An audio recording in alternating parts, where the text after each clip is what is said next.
Okay, so Harry, great to have you back as we're just a day or so before the election, the big election, right? So I want to start by asking you, Trump recently stated that Jewish people will be to blame if he loses the election. It's a comment denounced as inciting dangerous or further inciting dangerous anti-Semitic sentiments.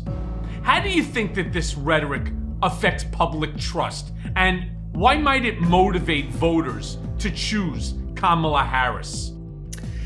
Yeah, so this is a complicated issue, isn't it? And all indications are he seems to be up about 15% in the Jewish vote from last time around. I just so happen to have someone from Israel visiting, and she says a lot of people there seem to think he would be better, but really the basis for thinking of it, I know you asked about public opinion, but let me just go to the merits, because I think it's a really crappy argument. What did he have to say about October 7th? It wouldn't have happened magically for some reason if he were there. I mean, he is so erratic, so mistrusted, so idea-free. The notion that he would be Abraham Accords, power to him. I'm glad it happened. But the notion that he's better for Israel, I think, is really far-fetched. And Harris, of course, her bona fides are pretty strong, and those of Doug Emhoff, her husband, are even stronger from dating well before October 7th. Now, how does it incite? There is this sense, isn't there, that like when shit happens, the Jews are always going to take their licks for it, and that's, you can imagine somehow there's going to be a lot of scapegoating, and in fact, accusations of fraud, etc. if Harris wins, and you can see his bitterness toward the Jews. I don't think of him, by the way, as a sort of philo-Semitic guy. It's just he's worked with Jews when he's been in New York. So, it's all part and parcel, I think, of what's been a closing argument on his part that is really remarkably sort of xenophobic and nasty, although here to say xenophobic means the Jews are kind of the other. But they are. So, he's serving it up just as he said to his supporters on January 6th. If Mike Pence doesn't have guts, we're in trouble. Well, that's likewise.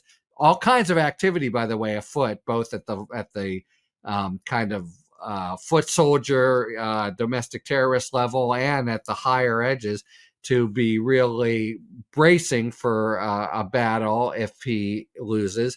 And, looks like maybe the Jews figure in there as one of the scapegoats, par for the course. But it really does show me, come on, Trump doesn't have any special love for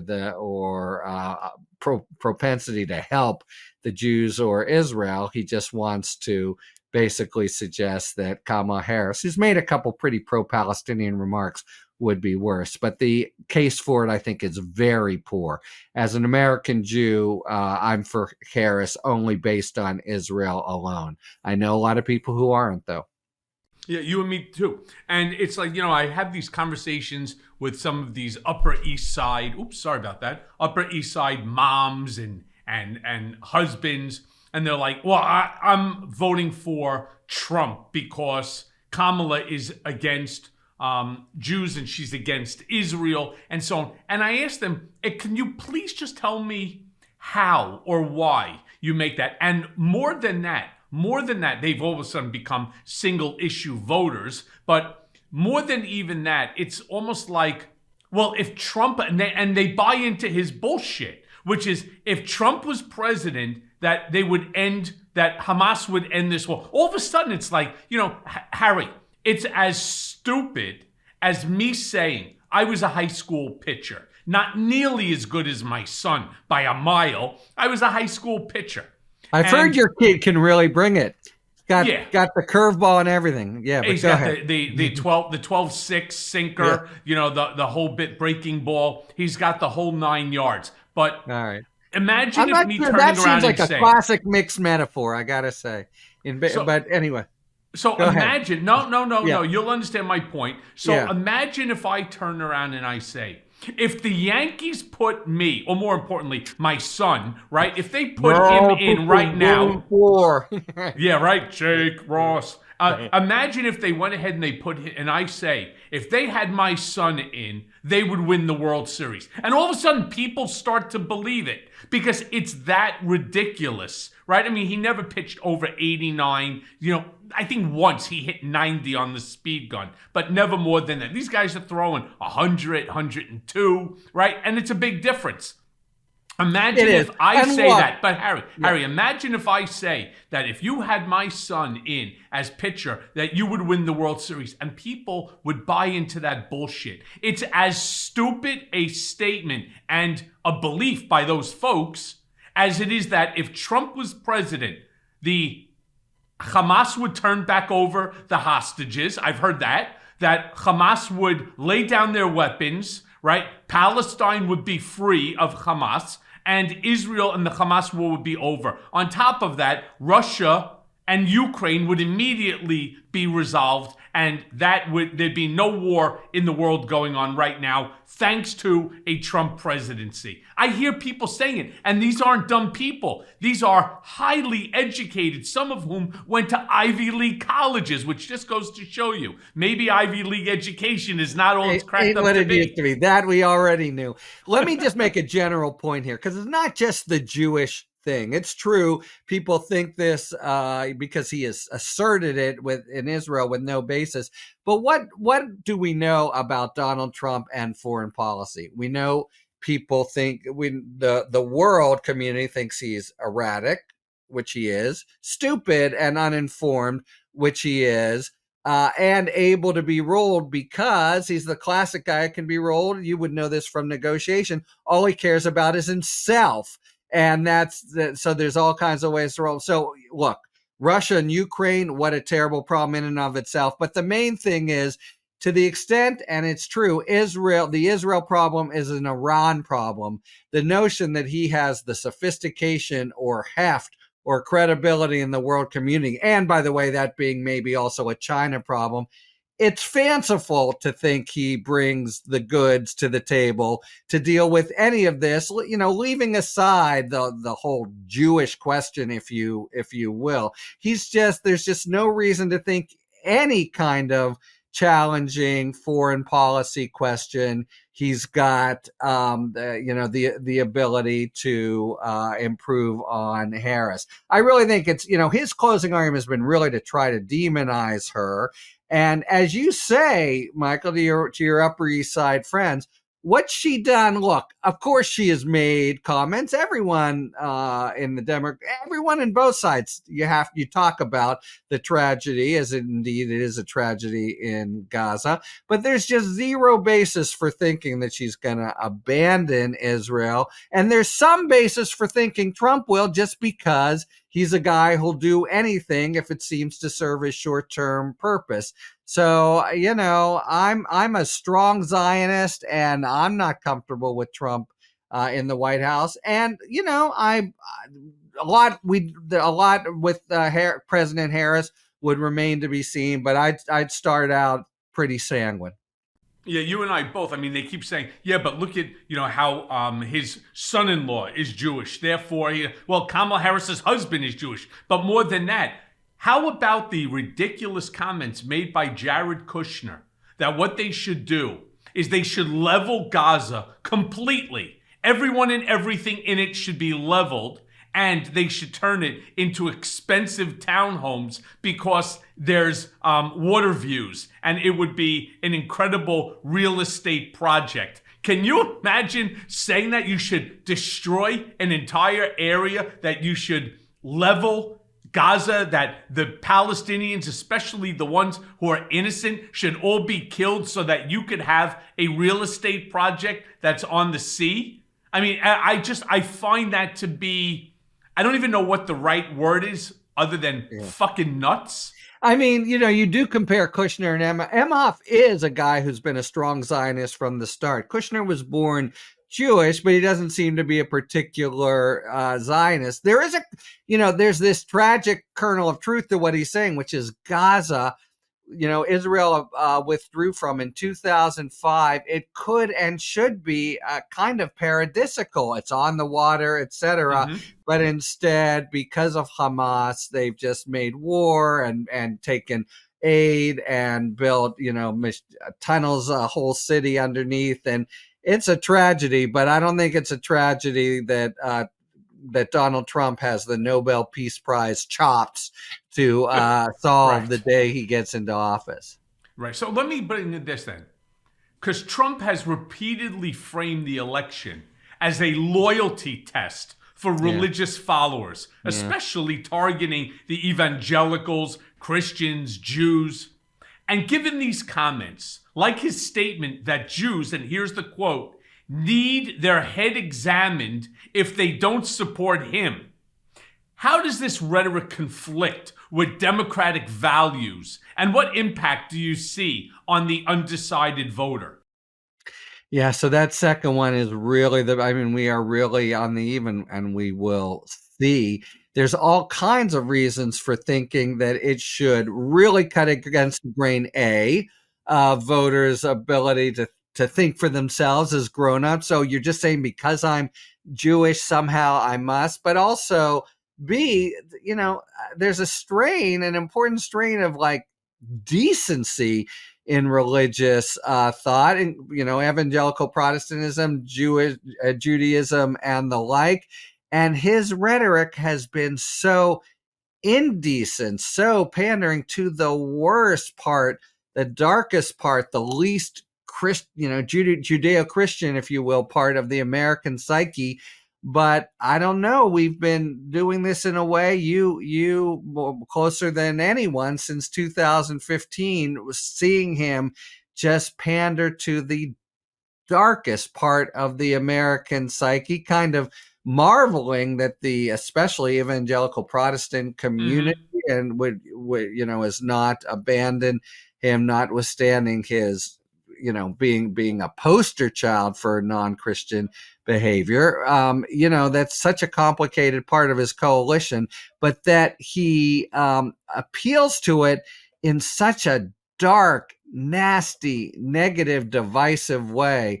That's really, I think part of the broader story of that we are now on the eve of an election. Not sure how it's going to come out after everything the country has seen of Donald Trump. To me, that is just a head spinner that historians will try to figure out. But man, oh man, he is. It's not simply his own personal example doesn't justify any kind of faith or following from religious folks, but that the kind of divisive, nasty, not to mention also undemocratic threat that he's put all his chips on. How this has engaged the support of so many in the religious community is really a something that we're gonna have to work through and figure out, because no matter what happens Tuesday, right, Trumpism isn't going away. He is, even if he loses, the most powerful member of the Republican Party, and that divisive rhetoric, that whole strategy for harvesting what is minority rule to some kind of dominant, to the most power that the party can accrue. That's just not going away. It's not, it's not going to be like they're finally done with him. Look, if January 6th itself didn't have the country say, wipe their feet and say enough is enough, Yeah, it almost seems like nothing will. In fact, it's friggin' crazy. It's really Trump's us versus them messaging that has gotten really extreme lately. I don't know if you saw this, but on social media, they had this Palm Beach boat regalia. And this guy in a fucking shit little boat, right? This piece of shit dinghy. It has the Trump flags across the back of it, and directly inside the Trump flags, swastika flags. And as they're driving past other people, they're saluting the other people as the way that the Germans and the Third Reich did towards Hitler, with the hand and the arm up. And this, to me, I found so fucking offensive, especially in Palm Beach, which is, there's a large Jewish population there. This is the rhetoric that Donald Trump has been sowing, right? Again, the us versus them. And it doesn't just divide us all amongst religious and racial lines. It divides us as well on gender lines and so on, as well as many different Islamophobic, homophobic, transphobic, anti-Semitic, sexist, misogyny, the whole 9 yards. But the question I really want to ask you is, going back to the swing voters, who obviously are seeing the Harris campaign as a unifying campaign, contrasting that to the divisive campaign that we're seeing by Trump and, of course, his supporters. How do you think that this will influence the swing voters, if at all?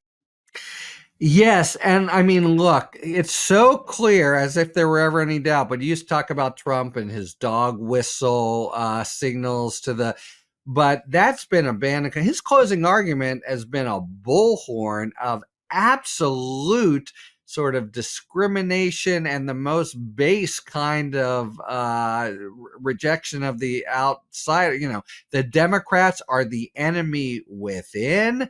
The deportation will be bloody. Talk actually about I always try to be cautious about Hitler analogies, but it's absolutely out of Goebbels' playbook in terms of language, the poisoning of the blood. And so it's so purposeful that at the very end, it's clear what it's always been about is exactly this kind of division. How does it affect swing voters? I think, we're all puzzling over this. We're all biting our nails. We're all losing sleep. But there's reason to think that from the results in 2020, the results in 2022, to the extent this is the focus, and the missteps, say, with the comedian and the Puerto Rican comment in Madison Square Garden, to the extent people are really focused on the autocratic and just plain old nasty and lying tendencies of Trump, that on balance, that's good. That victory, right now, the closing arguments seem to be for each to try to put that in the spotlight. It's not a total winner for Harris, it seems. Some people, God knows why, but from the start, this actually increases some support for Trump. But on balance, if that's the focus of the argument, the Dems win, and it's what happened in 2020. It's what happened in 2022. And if you really look carefully at polls and the articulations and experts like Mike Podhorzer, who I respect a lot, that seems to be the case. And what Trump wants to do, conversely, is make it not about him and demonize Harris as an unknown or a crazy liberal or whatever. So my best guess, and everybody from Nate Silver to Michael Cohen, and everywhere in between are kind of uncertain here. But I think that that this part of Trump, if that swing voters on balance, and the people you care about, the 5 counties around Philadelphia, the possible suburban voters in Detroit, maybe some young Hispanic voters, young African-American voters who had been going for Trump. All in all, it hurts him more than it helps him. It's amazing that it should help him at all, but it hurts him more than it helps him. And we're talking about an election that's going to be decided by mere slivers in a handful of states. Which not only angers me, but it befuddles me that you have somebody as divisive. By the way, everybody, all my listeners hear this. Every one of those comments were vetted by the comedian, and every single speech was vetted by the Trump campaign, by somebody. I remember when Trump was being roasted on Comedy Central, the Friars Club roast, I had to approve every single comment that was being made by any of the roasters. Every single one there. He didn't just talk about, for example, black people, right? He talked about Jews. He talked about Palestinians. This guy who thinks he's a comedian, that's just not funny at all. I mean, he turned around and started talking about, oh, there's a black guy. He goes, something about watermelon and Jews being cheap and Palestinians are rock throwers and Puerto Rico is an island of garbage. Puerto Rico is an American territory, you stupid. They are American as much as you in California or me in New York or Trump wherever in Florida. And Puerto Ricans in Pennsylvania, ground zero. Right. And let's say it takes 15,000 votes away. Yeah. And yet there are still some Puerto Ricans that are saying, I'm still going to vote for him. Really? You certainly don't remember after the hurricane when he was there tossing toilet paper to you like you were a bunch of animals? He really wanted a fight to break out there, people fighting over the toilet paper or the paper towels that he was giving out. This is the problem. And it brings me to a question that is constantly churning in my gut. And that's Trump, in all of his speeches, especially the most recent one, somebody told him that by making the allegations that Biden and Kamala are both extremists who compromise America's true values, it is so eerily similar to what Hitler and Goebbels and Goering that they used to say. My question to you is, what's your take on how this divisive language might affect moderate and independent voters? Because I'm hoping to God that they see things the way that we see. We are one group of people. I don't care about your gender. I don't care about your race. I don't care about your religion. I don't care about your sexual orientation. None of this shit means anything to me. If you're an American, you're an American. Plain and simple. Yeah. So look, I mean, this feels like a version of a question you asked a little bit ago, and it is a $64,000 question, isn't it? But there's a sense in which this battle and just Trump phenomenon is a fight for the soul of the American people, and his big bet is that soul is dark and nasty and jealous and insecure, and we certainly don't think of that that as being the American spirit and the American character. And we definitely don't think of our political leaders. We think of our political leaders as trying to, bring out and nurture the better angels and spirits of our nature. Today's episode is brought to you by Ollie. Clean, fresh nutrition your dog needs in 5 flavors that they'll absolutely flip over. You don't have to be a veterinary nutritionist to know that feeding your dog real, whole foods with minimal processing is one of the best choices that you can make for their health. A perfectly portioned, whole fresh food diet has been proven to extend your pup's life by 2.5 years. And who doesn't want more time with their best friend? With absolutely no harmful fillers, no preservatives, Ollie is made in U.S. kitchens with ingredients carefully sourced from trusted growers and producers around the world.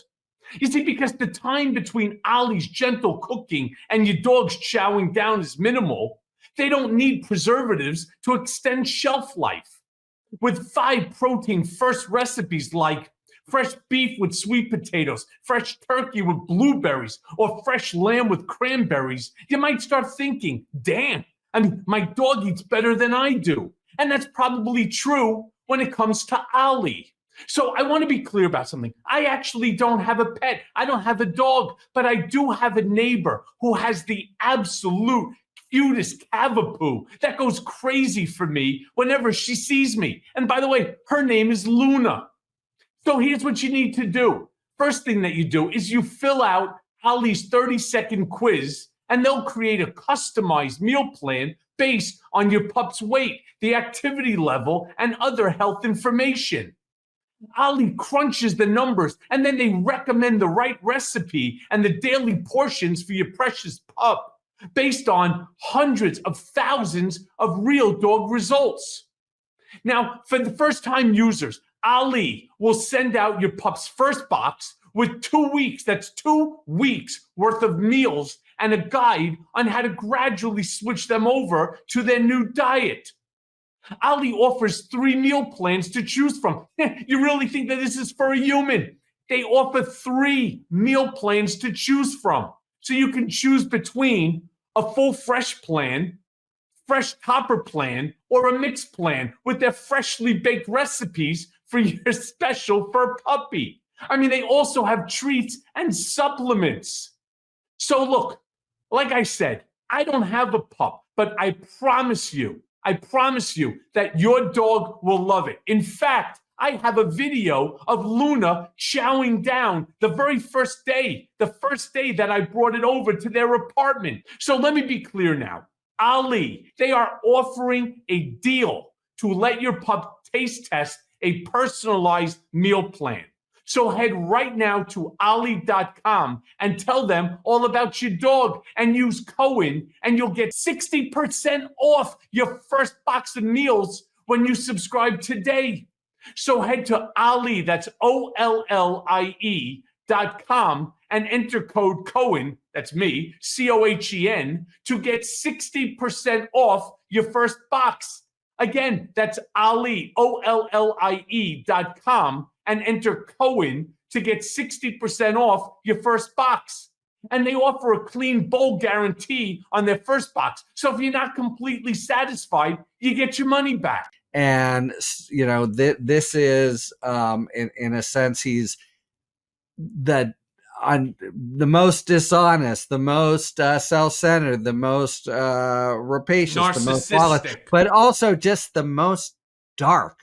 And he's gone even worse, you know, in these last few weeks. So if he were to win, again, we'll be piecing through it for years, but I think it will go down, along with moments leading up to the Civil War or possibly Reconstruction, where the worst instincts and the least American instincts of the country somehow, and again, they didn't run riot. They don't, either it's scary if he loses, even that it's so close, and it's not a huge complete consolation if he it's scary if he wins, of course, but even if he loses, this is still a big factor in our politics, our culture.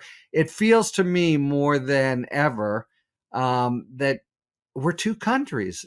And I feel befuddled is such a perfect word, Michael. I've felt often like, what the hell? I mean, the one thing I thought at January 6th was, well, at least we're done with this crap.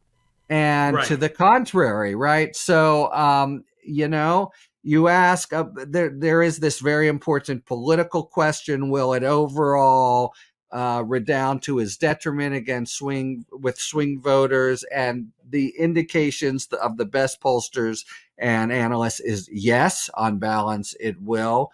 But there's now the broader question that somehow you have such a closely divided electorate, and that the ones he seems to most animate and even thrill are giving full rein to sentiments that, like, we just don't associate with what's good and great about this country, and we see his potential election as really diminishing that. It's a sort of existential and terrifying time.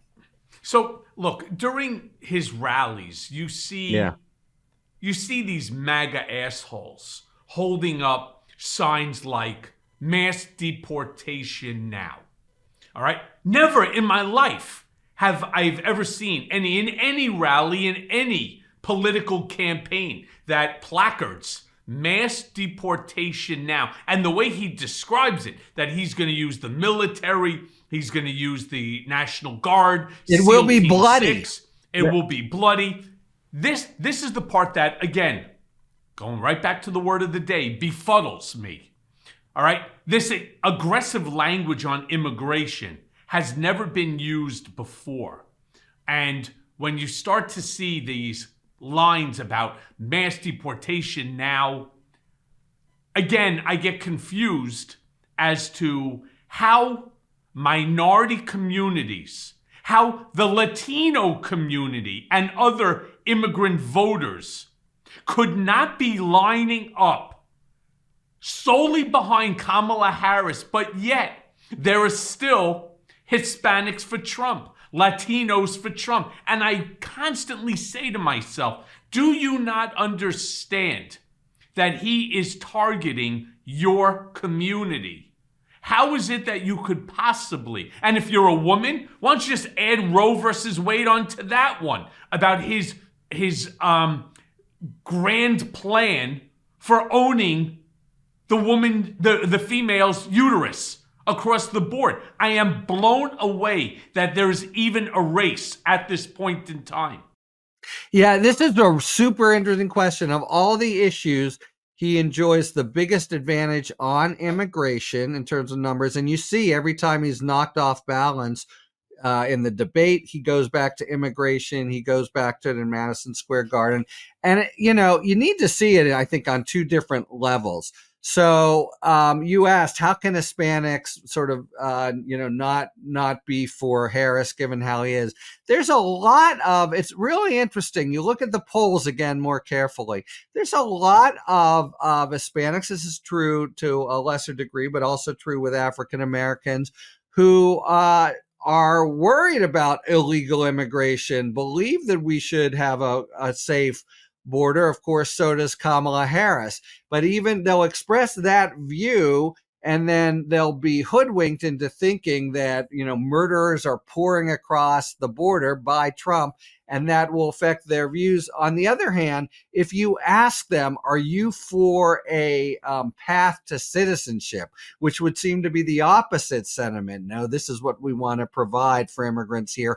A higher percentage will say they are than just said they're for the legal border. So I think on the one hand, there's a rational level in which, immigrants are themselves concerned with secure borders. Any American is. But they've been, along with other of Trump's more sort of venal supporters, made to think somehow that that there are all these murderers coming. I mean, this is the whole Springfield canard, etc. So it's lies about it. In other words, I want to acknowledge the rational position of some, and that's work for Harris to do, because she certainly could speak to that. But what's really happened is you take that germ of an idea and a concern and just totally put gasoline and then fire on it and change what is presented. Right. Sorry, but Harry, ahead. he's talking about internment camps. Opening God, up yes. thousand internment camps. And just imagine, you want to talk about a war in the streets? Why don't you tell somebody who has been living in this country, right? DACA, right? These are, people who have been here that already have children, some who have grandchildren, right? And he wants to round them all up. 10 million in his mind, illegal immigrants, despite the fact that they have been paying taxes here for years. They have children here. Some have grandchildren, that he round them up and ship them off back to a country that they haven't been to in 30 years plus, right? Some who have never been to that country at all, ever. And thinking that this is going to be some sort of a peaceful move, right? All of a sudden, you're going to get a letter in the mail. Hi, I'm your president, Donald Trump. Dear Please illegal. report to barracks. Kindly report, right, with your wife, suitcase, children, suitcases, and so on to internment camp number 231, right, by Monday, or the military will come get you. What do you think's going to end up happening? Do you really not think that there's going to be some sort of a fight back, that they're just going to show up and say, well, hun, we had a good ride, even though you're born in America and you have an American passport and so on.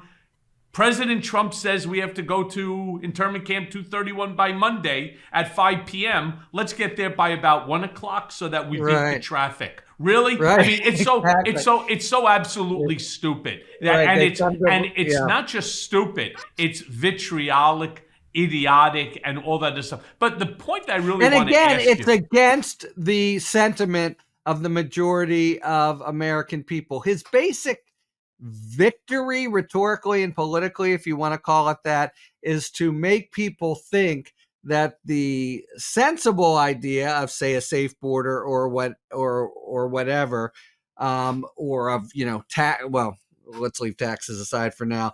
Actually, the facts in the country. I mean, remember, this is a guy, we kind of give him a pass on this, but he wakes up lying and lies all day long. So he just says again and again and again to the American people, here are the facts.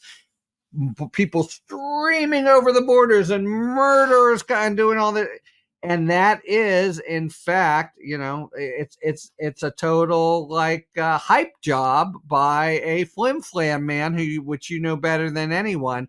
But it's somehow, I think, you can't imagine that all of the country is so indecent as he is, but he has, worked people up to think that the case on the streets is so different from what it is. He starts his rallies in Wisconsin and Michigan, the Blue Wall, talking about the southern border in Texas and painting this complete dystopian picture that's just, total bullshit.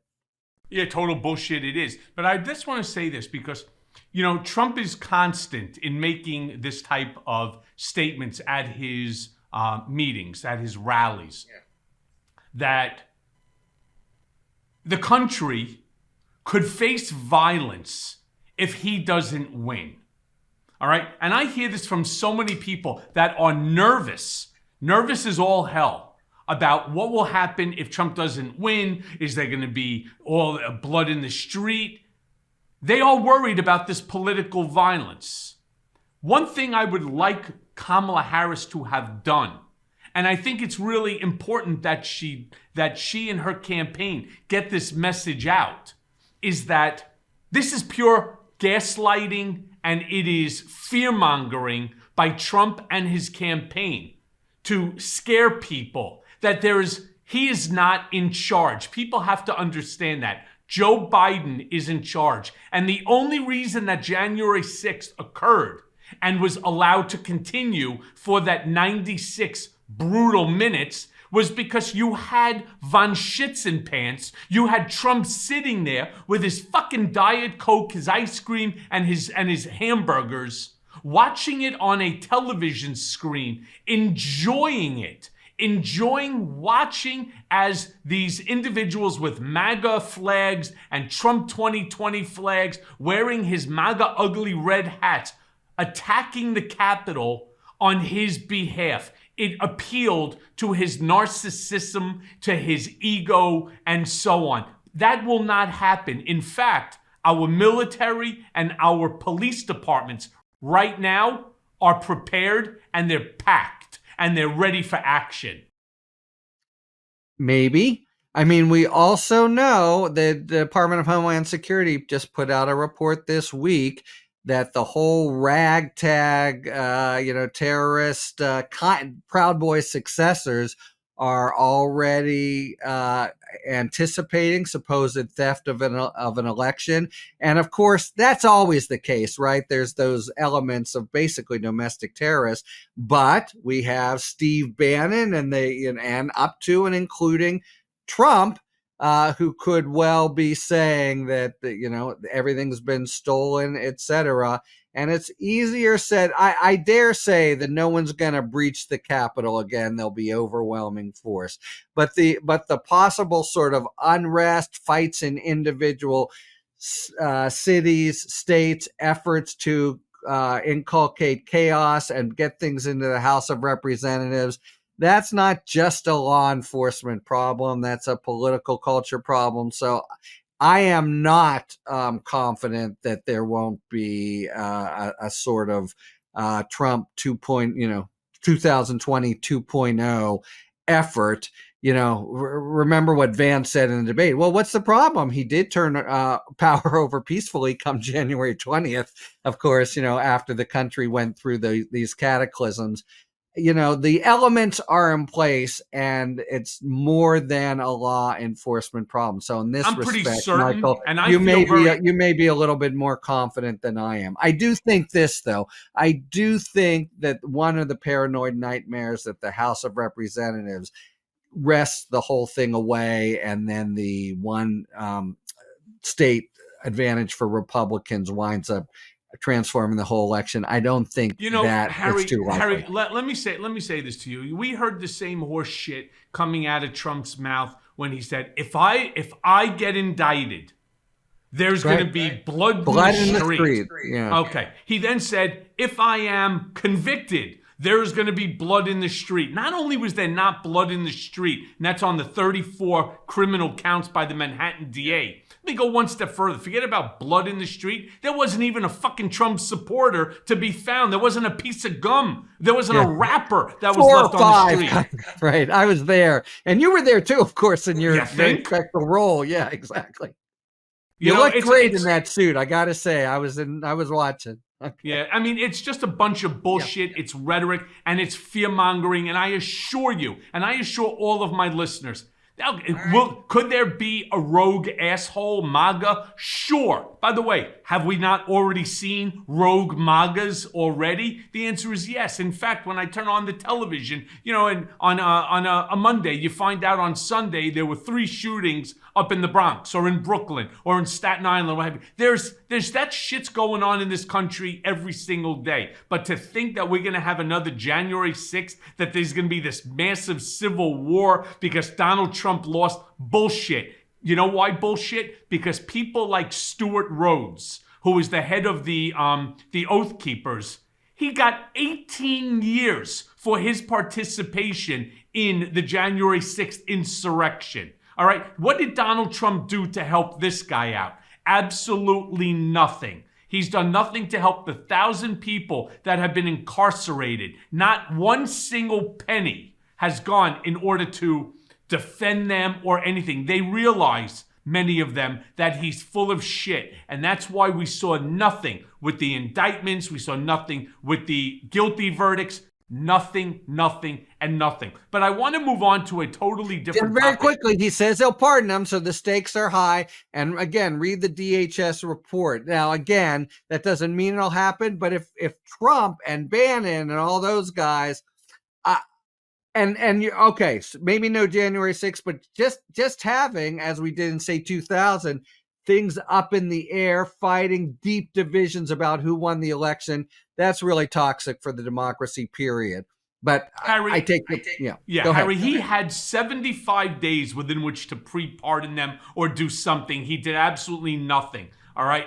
Remember, January 6th was just the day that it was certified that the election went for Joe Biden. There was still like 75 days that he had, right, within which he could have done something. It was not 75. There was like, 2 weeks or something like that. He had time that he could have done something in advance, knowing that there was going to be. He does nothing for anybody whatsoever. He'll promise you the world and he will give you nothing. But then again, he picked possibly the stupidest vice president, and that, my understanding, the JD or Shady Vance, as we call him here on Mea Culpa, was a result of both Don Jr. and Peter Thiel pushing for him to be the nominee. Whereas I believe he wanted Donald himself, which actually, despite what people say, at least he understands, some things. He wanted Nikki Haley, would certainly have been a better running mate for him. But this is another episode, but I don't think Vance is stupid. But he's not stupid. He's just fucked up. Vance has made similarly inflammatory, divisive remarks, specifically targeting communities of color and immigrants.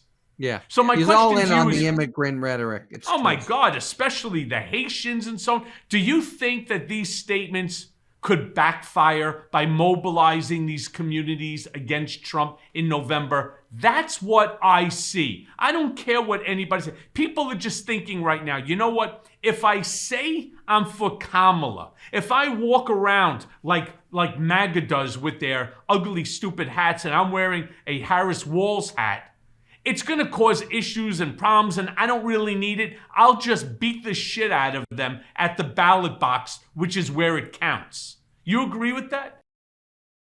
Well, it's certainly where it counts, and it would be a remedy. It's a version of the same question. But the short answer is yes. I agree that when he does these statements, he understands that he's alienating people, but he assumes they're already against him, and he's somehow trying to dig, even deeper in the muck to find voters of MAGA type, with or without hats, to come forward to grow his base. And that seems to have been the strategy. He could have, he started 7 million votes down, all these electoral votes down. You would think he would try to increase it more, and just it's come home so clearly that he's got one strategy and one strategy only. That's to try to dredge up even more of the, nastiest pro-MAGA types. And he'll, for that reason, be happy, I think, to alienate. That's his strategy. I'll alienate Haitians. I'll alienate immigrants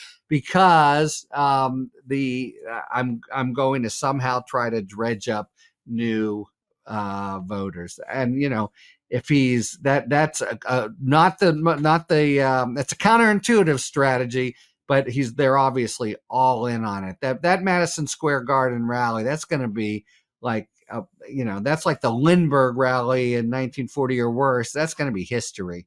That, his final argument being so xenophobic, so divisive, so, mendacious.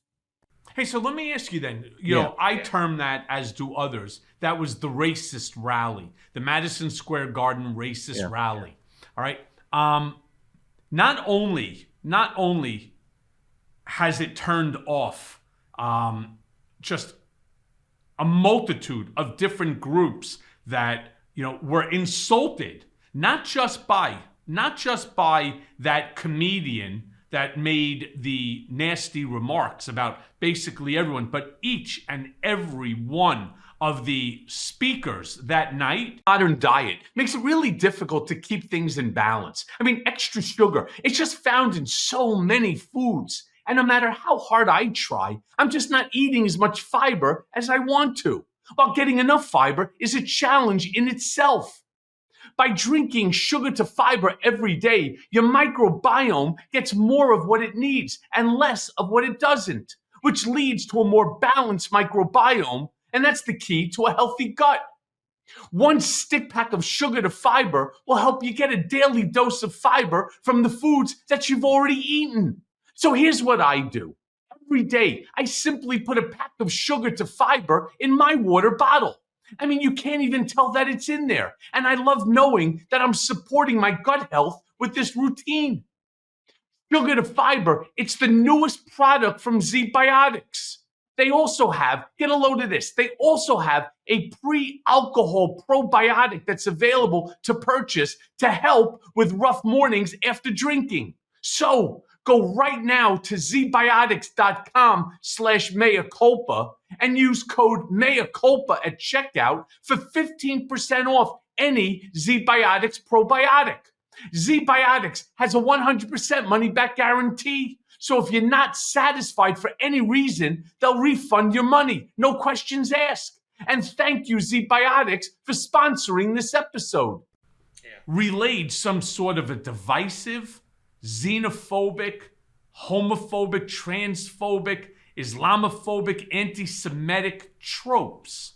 So the question I really want to ask you at this point is, a lot of this, and Trump, they're receiving a lot of backlash as a result of these comments. I like how Trump turns around and his handlers are already like, yeah, but Donald's not the one who said it.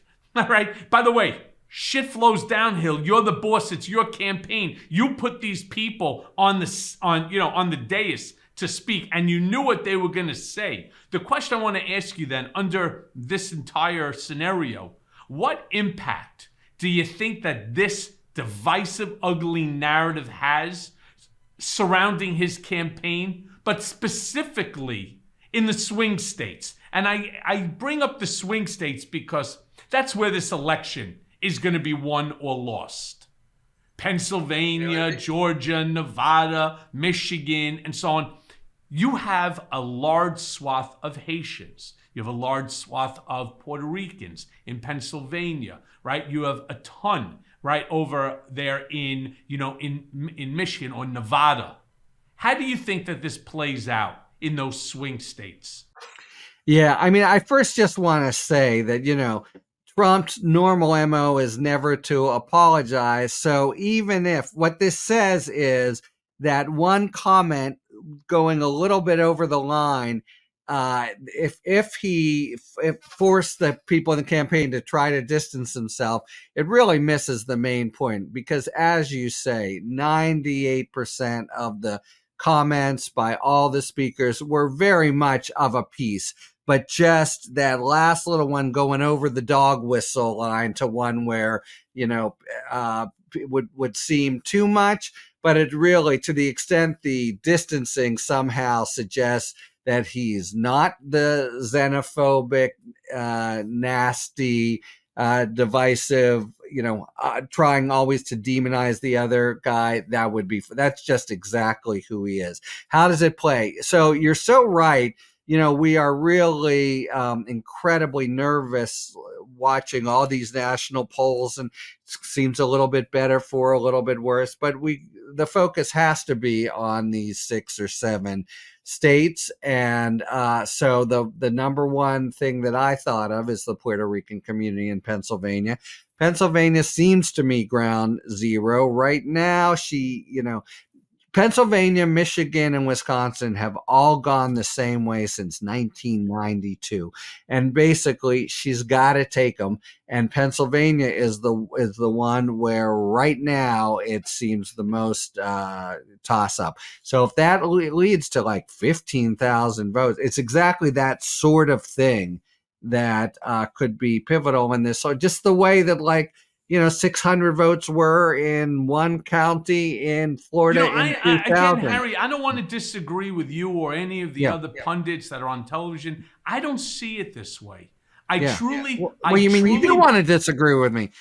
Bring it. Come on. I truly believe that people have had enough, and they realize that if Trump wins, it is truly the end of democracy as we know it. Now, it may not be... Well, so what do you say about the 48% who are going to vote for him?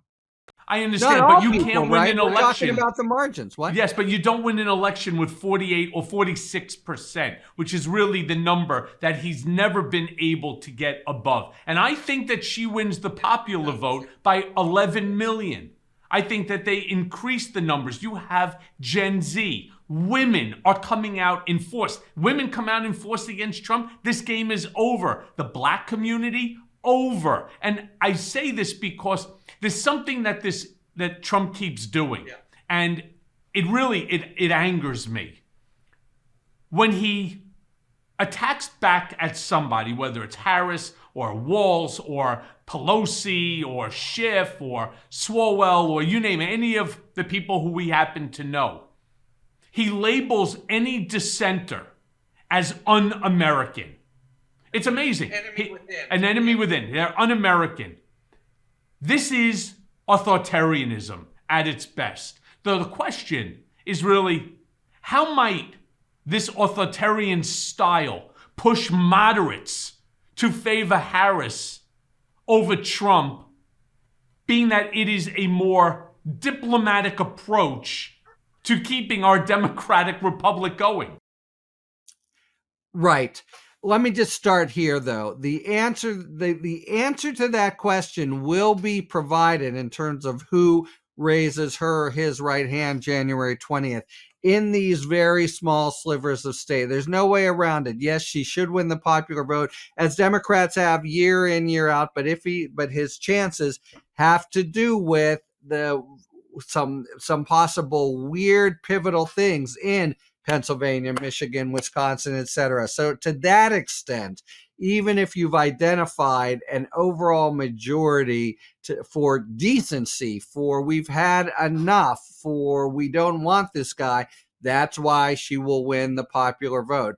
But there are, we have the Electoral College. It's never looked as bad as it has in the last 9 years. And you would, love to think of a country where that went away. But as long as we have it, what we are looking at is ways in which, notwithstanding a general majority embrace of decency, rejection of Donald Trump, whether communities in rural Western Pennsylvania or, we are really in I don't want to say microcosms because that suggests they're representative, but micro communities that could, as in 2016 when he lost the popular vote. I think the only one to win the popular vote in 30 is Bush in 2004, and not by much. So it's all these, capitalizations on this weird system